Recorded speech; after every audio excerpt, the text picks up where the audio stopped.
Okay. All right, so we're gonna do the dragons part. We're gonna pretend that I'm Daisy, okay?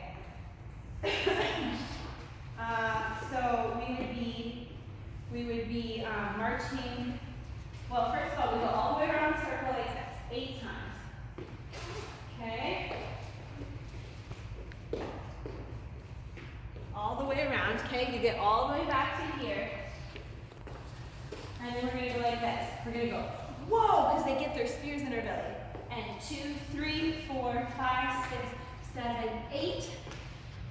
And you plant your foot, you pull your knee up, you keep your toe flexed, and you go. And then you fly really fast back in. And you go, whoa! Because they're gonna run away, right? They'll be taught to come up here, they'll get kicked, they'll run back, and then they'll fight you again, okay? Make sense? So let's do it again. Let's do it so that I'm facing the back. So you're all gonna be up here, you get a spear, you really go 1, 2, 3, 4, 5, 6, 7, 8.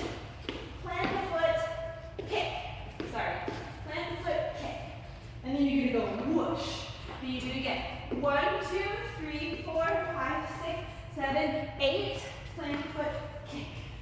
Alright? And then you're gonna run back in, and then you're gonna soar around the circle one last time, and then Brooke's gonna come in and she's gonna put an end to it all.